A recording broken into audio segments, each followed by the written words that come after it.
एक बार कहूंगा, full frame में चलाएं, शहीदों के खून का बदला लेंगे।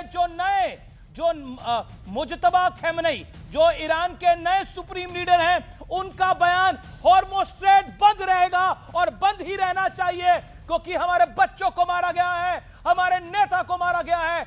ईरानी बच्चों की मौत का बदला लेंगे। यह लड़ाई अब और भीषण होने जा रही है, क्योंकि हॉर्मुज़ स्ट्रेट बंद करने की बात अब ईरान ने ऑफिशियली कह दी है कि हम उसे नहीं खुलने देंगे।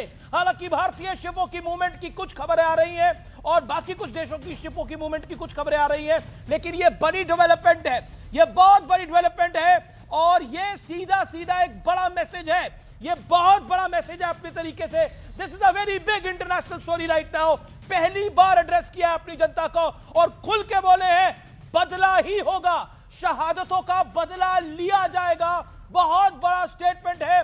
स्टेट ऑफ हॉर्मुज़ स्टेट को बंद करने की बात कही है और मिडिल ईस्ट कंट्रीज में खतरा बरकरार रहेगा, यानी वहां पर भी अटैक्स होते रहेंगे। हमने दुबई एयरपोर्ट पे, मरीना बिल्डिंग पे अटैक होता हुआ देखा, बहरेन, कतर, दोहा, यहां अटैक होता हुआ देखा।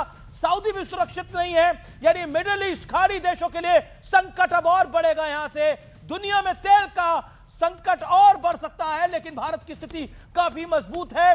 लगभग 70-75 दिनों का तेल हमारे पास है, हमारी को ऐसी कोई दिक्कत नहीं है। मैं फिर बोलूं, हमें इंडियंस को पैनिक मोड में आने की जरूरत नहीं है। Modi has managed well, okay. और जहां तक एलपीजी की बात है, उसकी कहीं और से सप्लाई लगातार भारत की सरकार कोशिश कर रही है हो जाए, और पीएनजी की कोई समस्या नहीं है। आरजू Kazmi, how you read this statement? Aarzoo Kazmi, being a veteran journalist, how do you read it? देखिए ईरान जो है वो ना तो कह लीजिए कि डरेगा ना पीछे हटेगा, और जिस तरह से ईरान ने जवाब दिया है वो किसी की उम्मीद में नहीं था, क्योंकि जाहिर है पहले गल्फ कंट्रीज जो हैं या जितनी भी और कंट्रीज हैं वो डेफिनेटली ट्रम्प के आगे या अमेरिका के आगे झुकी रहती हैं, उनकी मर्जी से चलती हैं। लेकिन ईरान जो है बहुत टफ साबित हुआ है। ईरान ने जिस तरह से जवाब दिया है उसकी उम्मीद तो कोई भी नहीं लगा रहा था। और इस वक्त फिर मैं फिर पाकिस्तान की बात करूंगी कि पाकिस्तान को बहुत सोचकर अपनी पॉलिसीज बनानी होंगी, क्योंकि हम ईरान से मजीद झगड़ा नहीं ले सकते। पहले ही हम अफगानिस्तान के साथ इस वक्त मुश्किल में हैं। अभी तो आपके प्रधानमंत्री सऊदी गए हुए हैं, अर्जेंट दौरे पे सऊदी चले गए हैं, खबर हमारे पास ये है। क्या करने गए हैं? देखिए वहां पे कहा यही जा रहा है कि इसी बारे में बात करने गए हैं, गल्फ कंट्रीज के बारे में बात करने गए हैं, और जो ईरान से अटैक्स चल रहे हैं उस पर बात करने गए, क्योंकि डिफेंस पैक्ट क्यों कर बैठे हैं। You are a veteran journalist, you are a senior journalist, आपको भी लगता है कि पाकिस्तान के निपटाने से निपट जाएगा? मतलब वो आपके प्रधानमंत्री साहब अपनी चीजें निपटा लें तो बेहतर होगा। शहबाज शरीफ, देखिए सऊदी अरेबिया ने अगर डिफेंस पैक्ट किया तो वो बुला के पूछेंगे तो सही ना इनसे कि हमारे ऊपर अटैक्स हो रहे हैं, तब आपने क्या करना है? आपने अपने ट्रूप्स भेजने हैं, आपने ईरान से बातचीत करनी है। कुछ लेने गए होंगे शहबाज शरीफ। नहीं सर, मुझे नहीं लगता इस वक्त कुछ लेने गए हो, वो एक अलग सिलसिला चला करता है, उसके लिए इनको जाने की जरूरत नहीं पड़ती हाँ, वो अक्सर। तो फोन पे भी मिल सकता है। लेकिन बाकी सारी बात यह है कि जाहिर डिफेंस पैक्ट किया तो वो कुछ तो पूछेंगे कि भाई आप कब आ रहे हैं, आप ईरान को कैसे रोकेंगे। और ईरान को रोकना कोई मजाक नहीं है, ये ऐसा नहीं हो सकता। जिस वक्त डिफेंस पैक्ट किया था उस वक्त ईरान मैं अपने इंडियन गेस्ट से माफी चाह रहा हूं। मैं थोड़ा मतलब हमारे इंडियन गेस्ट भी जानना चाह रहे हैं, आप सबको कैसे खुश रख पाएंगे? ऐसा कैसे सबको हम खुश रख पाएंगे? पाकिस्तान खुश रख पाएगा अमेरिका को भी, पाकिस्तान खुश रख पाएगा सऊदी को भी, पाकिस्तान खुश रख पाएगा रशिया को भी, पाकिस्तान सबको खुश कैसे रख पाएगा? ईरान को भी कैसे खुश रख पाएगा? सर ये अभी तक जो चीज़ें सुनने में आई हैं या देखा गया वो ये कि ईरान से रिक्वेस्ट की गई है कि वो सऊदीया पर अटैक ना करे, और जाहिर है उसमें पाकिस्तान की, क्योंकि अभी ईरान के साथ बातचीत है तो इन्होंने रिक्वेस्ट तो कर दी है, लेकिन ईरान मानेगा या नहीं ये और बात है। पर लेकिन ये भी जाहिर है कि बहुत मुश्किल काम है। पूरा यूरोप कह रहा है वो नहीं मान रहा, ईरान ट्रंप कह रहा है नहीं मान रहा, शहबाज शरीफ की बात मानेगा?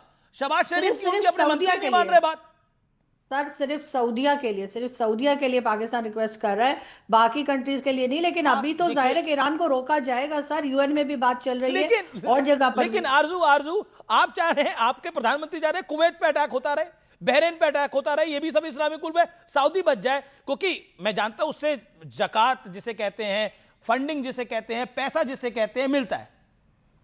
नहीं सर, डिफेंस पैक्ट हमने सिर्फ सऊदीया के साथ किया हुआ है। अगर बहरीन, ओमान, कतर, कुवैत से किया होता तो शायद उनके लिए भी काम कर रहे होते, लेकिन इस वक्त सिर्फ अब सऊदीया देखिए, के साथ कर रखा 10 है। दिन हो गए, 10 दिन हो गए सऊदी को ईरान मार रहा है। क्या कर लिया पाकिस्तान ने? पाकिस्तान तो मतलब क्या कर लिया पाकिस्तान के प्रधानमंत्री ने, हम सब जानते हैं ना। सर उन्होंने यही किया है कि अभी तक उन्होंने ईरान को सिर्फ रिक्वेस्ट की है कि वो सऊदीया पे अटैक ना करे। साथ ही साथ सऊदीया ने भी ये कहा है कि जी उनकी एयर स्पेस और बाकी चीज़ें जो है वो ईरान पे अटैक करने के लिए इस्तेमाल नहीं होंगी। तो जहां तक अपने आप को बचाने की कोशिश कर रहा है पाकिस्तान, तो देखते हैं कहाँ तक कामयाब होते हैं। लेकिन ये जरूर है कि बाकी कंट्रीज भी इस वॉर को रोकने जी की जी कोशिश करेंगे जी और जी ट्रंप भी जी। भागने की कोशिश कर रहे हैं। एंड आपकी एक लाइन के अंदर आप इंडिया को कैसे देखती हैं? इंडिया को कैसा देखती हैं एज पे यू? सर इस वॉर को लेकर मेरा ख्याल है कि नहीं नहीं, इस मैं वक्त ओवरऑल इंडिया की बात कर रहा हूं, कैसे देखती हैं? Do you think India is in strong position right now? हाँ सर, जाहिर है कि आपकी इकोनॉमी स्ट्रांग है, आपकी गवर्नमेंट इस वक्त ठीक ठाक चल रही है, तो आप लोग इस वक्त स्ट्रांग पोजीशन में हैं। और जैसा कि मोदी जी जो हैं वो इसराइल से भी बात कर रहे हैं, ईरान के साथ भी आपके टर्म्स हैं, तो इस लिहाज से तो आप एक